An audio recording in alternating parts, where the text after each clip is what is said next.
Bonjour Edith. Donc le centre d'art du 13 bis a le plaisir d'accueillir Edith donc du 11 au 28 février 2015 en Aumur. Alors Edith, présentez-vous un peu, quel est votre parcours? Donc en fait, j'ai fait des études un petit peu classiques comme tout le monde. Et une fois que j'ai eu mes diplômes, c'est là que j'ai décidé de suivre des cours aux Beaux-Arts, parce que c'était un peu mon rêve. Donc voilà, j'ai fait une licence en peinture monumentale en Belgique, à l'Académie royale des Beaux-Arts. Donc voilà, après une fois que le diplôme en main, j'ai décidé de revenir près de la famille en fait. Donc c'est pour ça que je me suis réinstallée à Hyères. Donc sur Hyères, voilà. C'est ça. D'accord. Et alors, donc cette exposition qui porte le nom de 100 titres. Edith, pourquoi 100 titres? 100 titres, déjà parce qu'il y a beaucoup de tableaux et j'ai emmené aussi pas mal de dessins qu'on peut feuilleter ou choisir. Oui. Et en tout, aussi bien dans les bacs que dans la pochette à dessin, il doit bien avoir une centaine d'œuvres. D'accord. Alors oui, ça c'est la nouvelle idée, une super idée d'Edith. Donc au fond de la galerie, vous trouverez un bac avec des idées cadeaux, justement avec toutes les œuvres d'Edith, des petits cadeaux sympathiques et pas très chers pour pouvoir se faire plaisir et avoir un peu de l'art, voilà, à la maison, sans attendre la fin du vernissage pour pouvoir acquérir l'œuvre. Voilà. Alors, vos sources d'inspiration, Edith?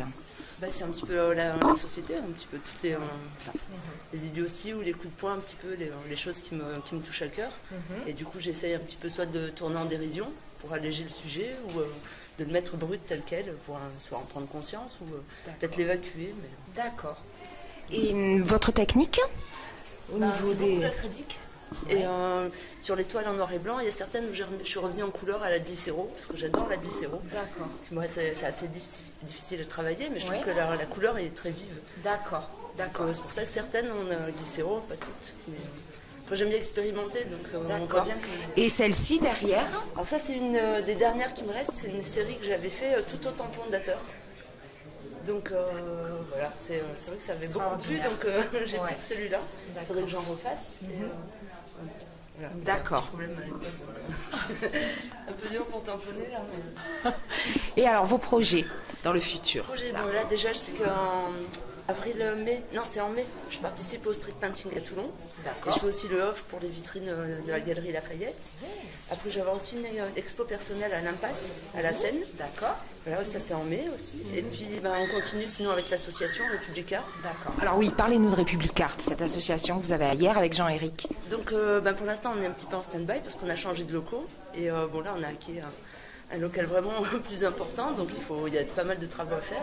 Mais après, on compte un petit peu faire des événements comme des expositions, mais des ateliers, du théâtre. Ça sera un petit peu multiculturel. D'accord. Ça va venir petit à petit, puis on tiendra au courant. D'accord. Pour la fin de l'année, peut-être? Oui, on aimerait bien déjà au cours de l'année que ça puisse tourner. D'accord. Et que ça soit vraiment opérationnel. Il faudra du temps quand même, mais ok. On peut vous suivre sur votre site? Oui, sur Facebook. Sur Facebook, à l'adresse République Art. Et le site, sinon, c'est Blogspot République Art. Donc, ou dans l'autre sens. Mais en tapant sur Google, de toute manière, on le trouve. D'accord. Voilà. Eh bien, merci beaucoup. Donc, tous les jours, du lundi au samedi, du 11 au 28 février, dites donc, au 13 bis. Merci beaucoup, Edith. Merci.